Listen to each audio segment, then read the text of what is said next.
friends, how are you?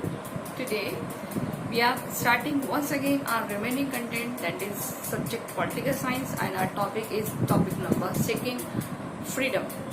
So freedom is for our previous lectures we have cleared that is related to the liberty, and liberty is means to free from every restrictions.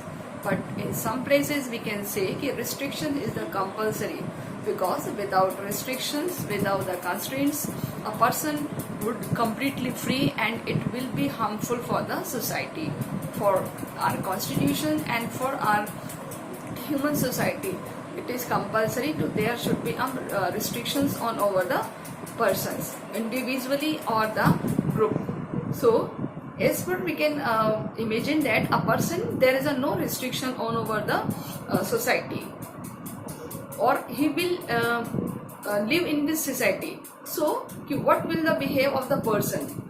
So we can say he will not completely developed at that kind of society, because some restrictions is a very good for the development. They protect ourselves to danger, they help to provide development. So in every step we can say कि restrictions should be compulsory. तो हम बात करेंगे अब हमारे नए topic में, that is कि why do we need constraints, यानी कि ये प्रतिबंध, ये कंट्रोल क्यों जरूरी है. एक तरफ तो फ्रीडम की बात कर रहे हैं, लिबर्टी की बात कर रहे हैं, आज़ादी की बात कर रहे हैं, दूसरी तरफ हम कह रहे हैं कि हमें प्रतिबंध भी चाहिए, कंट्रोल भी चाहिए, रिस्ट्रिक्शन भी चाहिए. क्यों चाहिए? बिकॉज हम जानते हैं कि हमारी जो मनुष्य सोसाइटी है, मनुष्य समाज है, वो किसी ना किसी नियम से बंधा हुआ है. अगर नियम नहीं होंगे समाज में तो हमारा समाज बिल्कुल आउट ऑफ कंट्रोल हो जाएगा. हर मनुष्य अपना मनचाहा व्यवहार करेगा. जब मनुष्य मनचाहा व्यवहार करेगा तो नेचुरल है वो एक दूसरे को हानि भी पहुंचाएगा, हार्मफुल होगा वो सोसाइटी के लिए.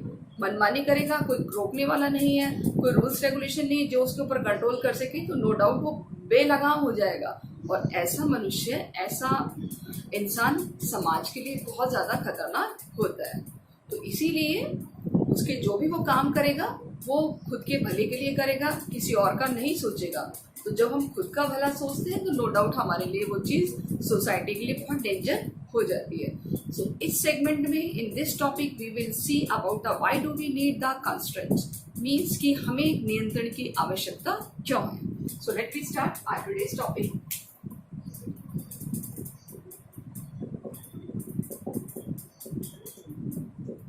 Okay, so our today's topics, why do we need constraints? And this is our question also, why do we need constraints? Means प्रतिबंध. प्रतिबंध मतलब कंट्रोल क्यों जरूरी है हमारे ऊपर. ओके, तो सबसे पहले अगर हम बात करें कि we can not live world where there no constructions, यानी कि हम क्या है, human is a social creature. जो मनुष्य क्या है, एक सोशल प्राणी है. उसको रहने के लिए क्या चाहिए, कुछ ऐसे प्लेसेस चाहिए जो सोसाइटी में उसको बांध के रख सके. ठीक है, तो हम क्या है, एक सोशल क्रिएचर है. So we live in a world where are no, we can't live, cannot live where there is no restrictions, यानी कंसंट्रेट्स. ओके, तो हम वहां रह ही नहीं सकते जहां पर कंसंट्रेट्स नहीं हो सकते, because some constraints as society would descend into the chaos due to some, यानी कि जो कुछ ऐसे रीजंस होते हैं जो society would descend into the chaos from the different way access between people regarding to their ideas और their opinion. ठीक है, due to some cases a person could oppose the.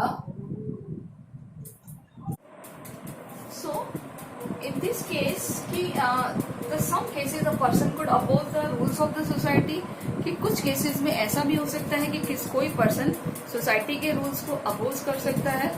सो उस अपोज में नो डाउट क्या होगा, वो अपनी मनमानी करेगा। उसकी मनमानी को रोकने के लिए, उसकी कंडीशंस को कंट्रोल करने के लिए भी हमें रिस्ट्रिक्शंस की आवश्यकता होती है, हमें एक कॉन्स्टेंट की आवश्यकता होती है, बिकॉज वो कहीं ना कहीं उसको कंट्रोल करके रखते हैं। इन नेक्स्ट हम भी बात करें तो डिफरेंसेस में exist between the people regarding to their ideas and opinion. Sometimes we can say that is कि बहुत सारे पर्सन्स के व्यूज में डिफरेंसेस आ सकते हैं, कि हो सकते हैं आप और मैं ही एक दूसरे के विचारों से सहमत ना हो, तो हमारे विचार क्या हो गए, एकदम डिफरेंस हो गए। तो डिफरेंट होने की वजह से वो हमारे एक कन्वर्ट हो जाते हैं डिबेट्स में, एक हमारी सोसाइटी के लिए बहुत ज्यादा डेंजरस हो जाते हैं। So that's why it is necessary to कि there should be a constraint in the society, and it is compulsory for the well-being of a person, it is compulsory for the well-being of the society कि there should be some restrictions, and next कि they may be have conflicting, और बाद में वो किस पे convert हो जाते हैं, कॉन्फ्लिक्ट्स में। तो कॉन्फ्लिक्ट्स को रिमूव करने के लिए, दूर करने के लिए भी क्या होने चाहिए, so there should be constraint. Okay, तो हमें इसलिए प्रतिबंधों की भी आवश्यकता होती है। अगर हम बात करें तो कॉन्स्टेंट जो दिया हुआ है, कि जैसे एक छोटी छोटी अगर हम बात करें, आपकी बुक में भी जैसे दिया हुआ है कि कुछ रीजंस हो जाते हैं कि पार्किंग स्पेस पर क्वेरल हो जाते हैं, हाउसिंग और लैंड पर हो जाते हैं, disagreement regarding to the whether a particular film should be screened, और देयर में अदर इश्यूज, यानी कि बहुत सारे ऐसे इश्यूज हैं जिनकी वजह से भी बहुत सारे कॉन्फ्लिक्ट्स हो जाते हैं। अगर पर्टिकुलर रूल्स रेगुलेशंस होंगे तो नो डाउट वहां पर कोई रूल्स से हमें इन्फ्लुएंस करेगा कि अगर हम ऐसा करते हैं तो ये गैर कानूनी होगा, इलीगल होगा। तो इसीलिए वो जो रूल है वो हमें कहीं ना कहीं कंट्रोल करके रख रहा है। Are you getting my point? Rules which is made by the government और मेड बाय द सोसाइटी, यानी समाज के द्वारा बनाया गया वो नियम है, which can control a individual, किसी भी पर्सन को वो कंट्रोल करके रख सकता है। So every society needs some, so every society need, यानी कि हर सोसाइटी को क्या चाहिए, some mechanism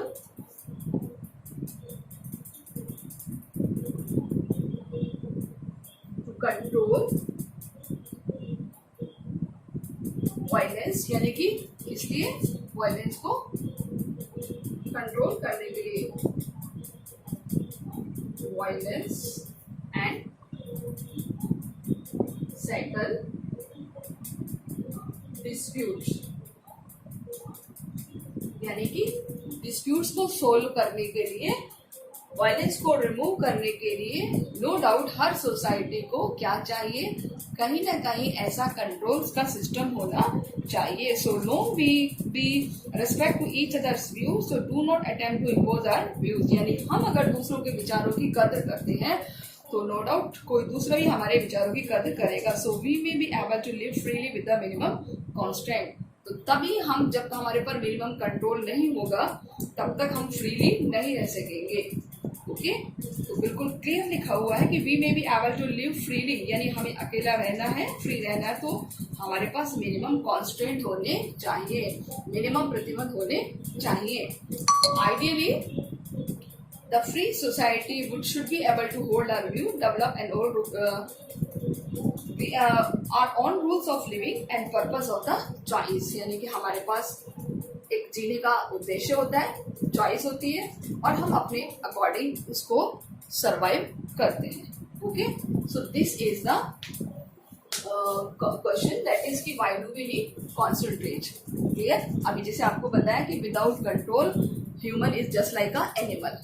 okay, so being a human, हम ऐसी सोसाइटी में रहते हैं जहाँ पर हमें कंट्रोल की हर टाइम आवश्यकता होती है। आप देखिए, एक टीचर क्लास में आता है तो कितना कंट्रोल हो जाता है ना? अगर क्लास में टीचर ही नहीं होंगे तो क्या बच्चे कंट्रोल में रहेंगे? नहीं। तो हर जगह, हर प्लेस पर, आपका घर हो, रोड हो, स्कूल हो, कहीं पर भी आप देख लिए, आपकी लाइफ में भी एक पर्टिकुलर कंट्रोल होता है, एक नियम होता है, जिसके कारण ही हमारी लाइफ जो इतनी पीसफुल और डेवलप्ड होती है। क्लियर? तो फ्रीडम का मतलब कंप्लीट फ्रीडम नहीं है। कंप्लीट फ्रीडम का मतलब there should be a little constraints होने चाहिए, जिसमें जो ह्यूमन बीइंग्स है वो उसको थोड़ा बहुत फियर रहे कि अगर मैं ऐसा करता हूँ तो मुझे पनिश किया जा सकता है। ओके, सो इसीलिए हमारे पास कॉन्स्टेंट होने चाहिए। Our next question,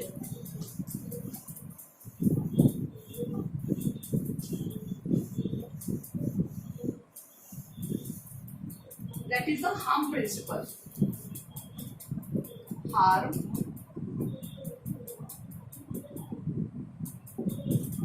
harm principle। तो harm principle देखिए किसने दिया है। सबसे पहले अगर हम बात करें तो ये थ्योरी है जॉन स्टुअर्ट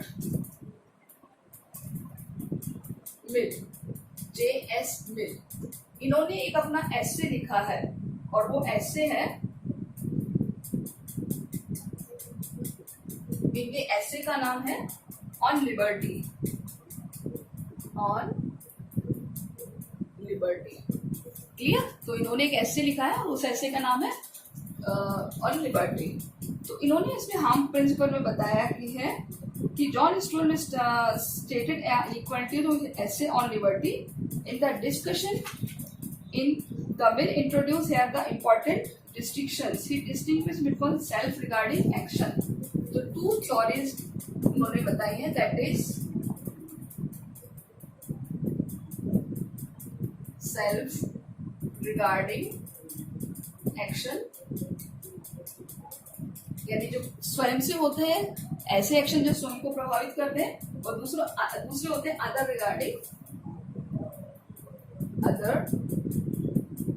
रिगार्डिंग एक्शंस, यानी वो एक्शंस जो किसी दूसरों के थ्रू होते हैं। अब देखिए इनका मीनिंग क्या होता है दोनों का।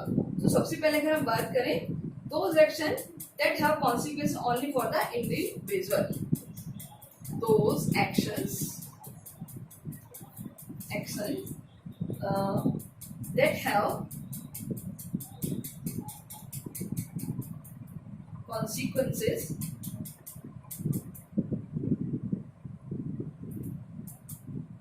only for the individual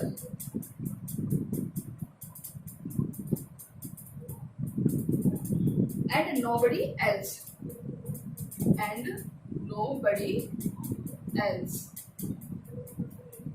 clear?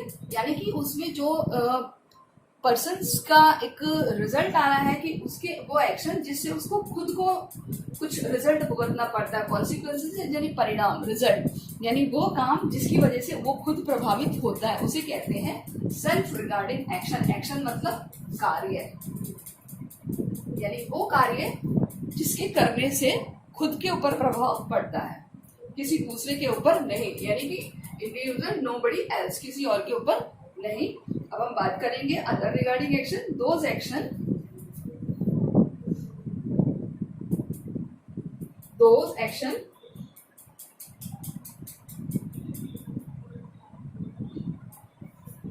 that have also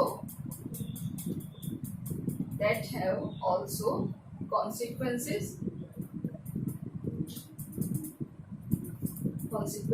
for others। Clear?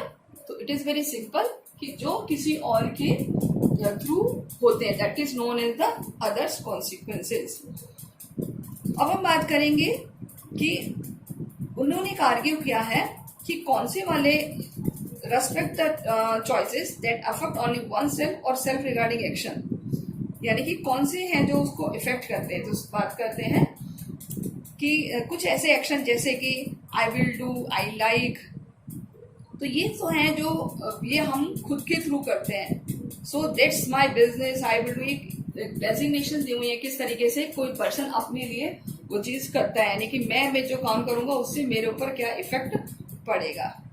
In contrast with the respect that have consequences or the so action may causes harm to them, there is some causes of the case of the external interference. So after all, if your action causes me harm, then surely I must be safe from the such harm for external authority.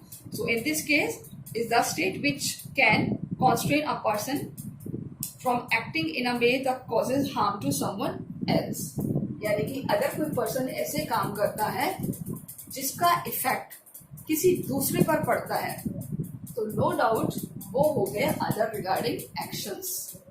जैसे कि मैंने कोई ऐसा काम किया जिसकी वजह से और दूसरे लोगों को परेशानी का सामना करना पड़ा. So that comes into the other regarding actions. और मैंने अगर कोई ऐसा काम किया जिसका इफेक्ट केवल और केवल मेरे ऊपर पड़ रहा है, किसी और के ऊपर नहीं, so that is known as the self regarding action. It is a very simple way. Conflicts में अगर हम बात करें तो वो एक्शन जो खुद के लिए है वो इतने डेंजरस नहीं है. वो एक्शन जो अदर्स के लिए होते हैं तो वो हमारी सोसाइटी के लिए बहुत ज्यादा हार्मफुल बन सकते हैं. सो however freedom is that the come human society so crucial for a dignified human life. It should only to constitute a special circumstances. The harm caused must be the serious.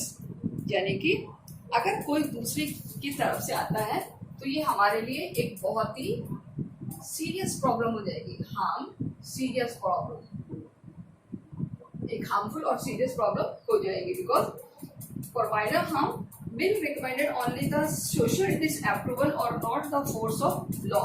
For example, playing a loud music apartment building should be bring only the social disapproval from the others residing of the building. यानी कि एक example दिया है कि अगर कोई किसी building में लाउडली म्यूजिक बजाता है तो वो किसके लिए हार्मफुल होगा?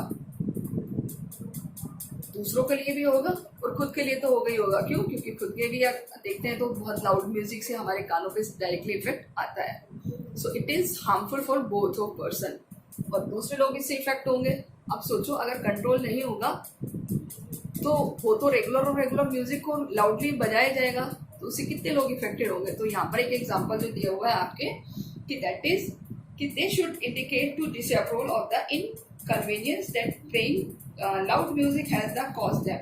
So by perhaps refusing a greed and a person who plays and the music discarding to harm it is causing others. तो इस तरीके से जो harm की थ्योरी है वही ये है. Okay. Now we will discuss our next question that is related to the कि क्या रिलेशन है इंडिविजुअल की. मैं आपको क्वेश्चन लिख के बता देती हूँ कि व्हाट इज द क्वेश्चन. तो ये आपको करना है जॉन स्टुअर्ट मिल्स का what is the theory of James Mill about the harm theory. Okay. So first of all we will discuss relationship between freedom from individual and the freedom for the nation.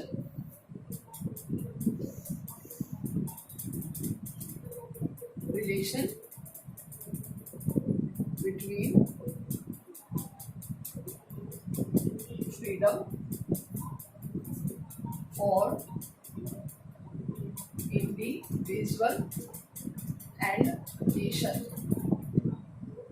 यानी कि एक nation की freedom में और एक individual की freedom में क्या रिलेशन होता है. तो हम बात करते हैं, देखते हैं कि there is a close relation. दोनों में क्या होता है? क्लोज रिलेशन होता है. क्योंकि individual freedom it is essential that the nation there is close relation between individual and nation freedom. यानी एक नेशन की फ्रीडम में और एक इंडिविजुअल की फ्रीडम में बहुत क्लोज रिलेशन होता है क्योंकि it is compulsory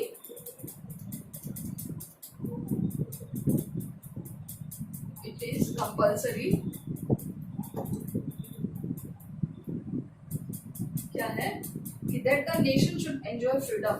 that when nation should enjoy freedom, यानी कि जब कोई नेशन को फ्रीडम एंजॉय करता है तो द सिटीजन also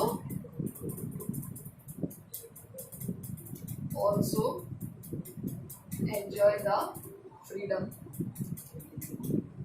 जब कोई नेशन फ्री होता है तो वहाँ के सिटीजन भी उस फ्रीडम को एंजॉय करते हैं. Clear? So when nation is not free तो citizen is not free. Where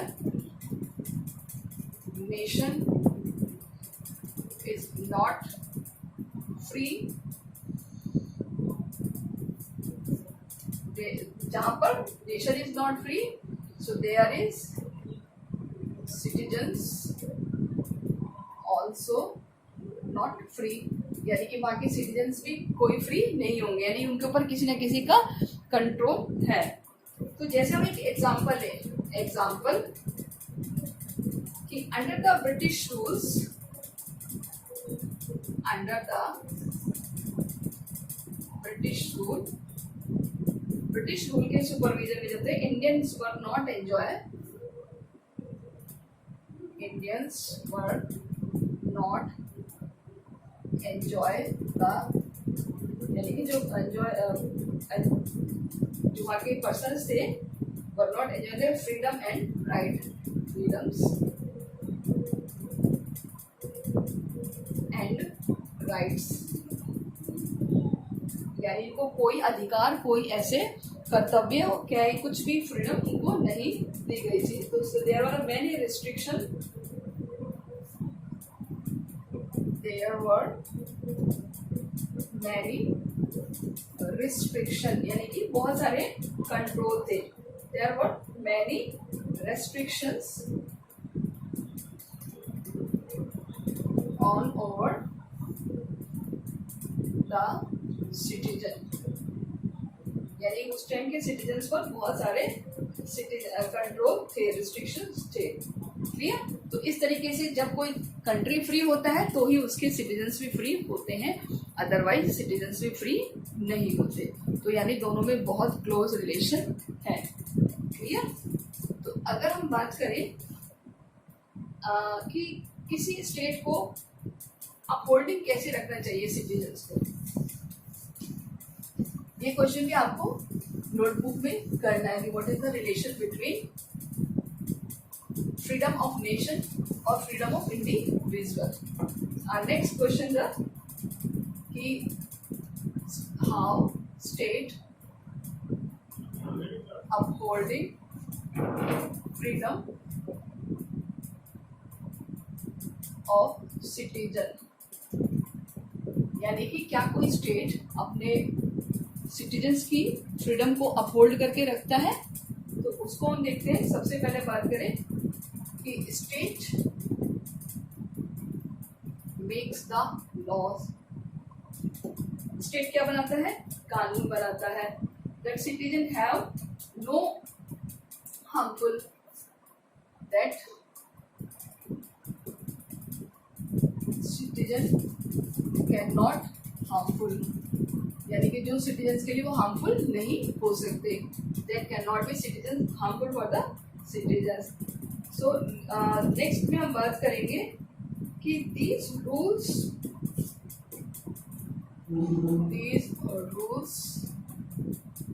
are, जो भी ये रूल्स बनाए जाते हैं, these rules are very good for the well-being of the society, are very good for well-being of the society. यानी ये जो भी रूल्स रेगुलेशंस बनाए जाते हैं ये सोसाइटी के वेलबींग अच्छे के लिए बनाए जाते हैं. सो लिबर्टी कैन नॉट, लिबर्टी या freedom can not exist without law. यानी कि अगर लॉ नहीं होंगे तो लिबर्टी और फ्रीडम का कोई मीनिंग नहीं होगा. So the supreme power of the state express for the law and protect the liberty of individual means the supreme power